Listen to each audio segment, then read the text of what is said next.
My heart will start beating really fast all of a sudden, and it will stop like 30 seconds after. So I thought it was nothing serious. But then we were playing at Rice. My heart started beating really fast. It lasted like 10 minutes and I couldn't stop it. I couldn't control it. So I got really scared, and that was the moment in which I decided I needed to have the surgery. I started in tennis back in Guatemala since I was like 4 or 5 years old. My father, he's the best coach. I started winning national tournaments, then I started going outside of the country. He did a great effort in the financial side. We have to go outside of the country, and it's something very expensive. My dad, he managed his contacts, so much effort to get people to help me. That way I was able to travel and to compete. I love the pressure.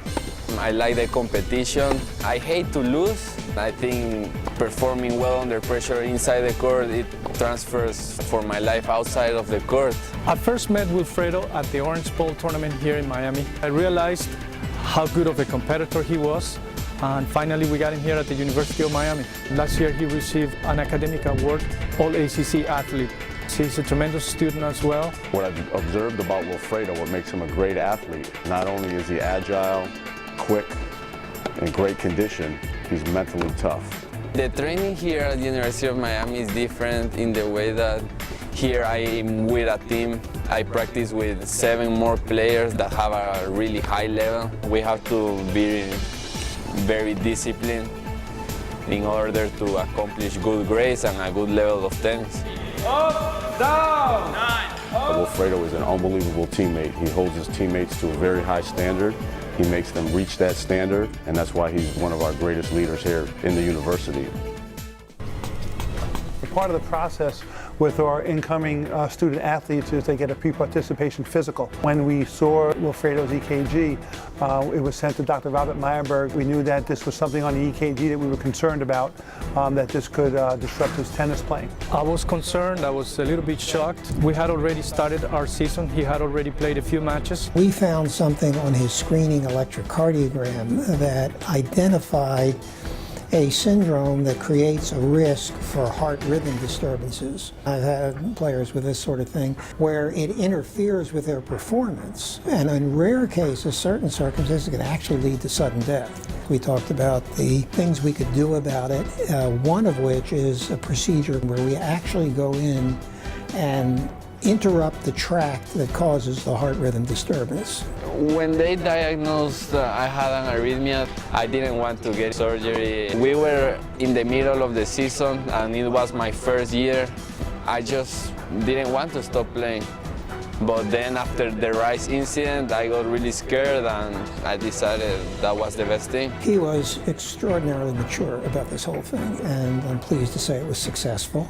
I got a lot of confidence because everybody told me, we're gonna pray for you. After the surgery, I thought he was going to be like at least 2 months out. 1 week after, he was already playing. I think the guy is like a machine. Wilfredo comes in every day, works with our strength coaches, goes out there and plays tennis, and he's been feeling great ever since the procedure.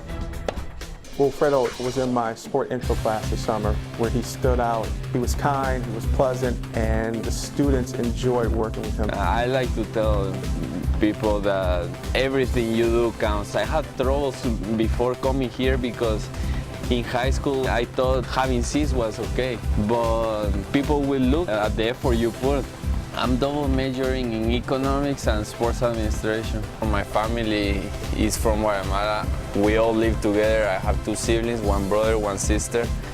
And so since we are everybody under the same roof, we are very united, very close. So I'm very blessed because I have friends and I see so many people that their parents are divorced or they are separated from their brothers or sisters. So I'm blessed and we are all still together. I stay connected to God praying every day. I feel bad if I don't. Whenever I can, I try to go to church. It's a really quiet place and I feel it's the best place for reflection. Wilfredo is my best friend, he's my brother, and I know I can trust him for anything. and I know that all the teammates trust him as well, you know. I like to be with my friends and just talking to them. I feel there's no better hobby than just talking to a person rather than watching a movie or playing video games. I feel that communication is good for them, is good for me, and it keeps us happy. Wilfredo, he's the first one to say hello to kids that come to the matches. I was having my tennis camp here. We had a bunch of kids around. I all of a sudden saw Wilfredo teaching the kids, explaining to them how to hit a forehand, hit a backhand, and the volleys. I encourage kids to believe in something. I tell them, look, everything you do counts. We'll give you something back. Whatever you put in, you will get that. If something bad happens now, if a door closes right now, another will open later. You just gotta think about the mistake, make the correction, and move on. I really thank God for that He gave me, because without Him, I wouldn't be what I am now. The real winning edge for me is faith and hard work.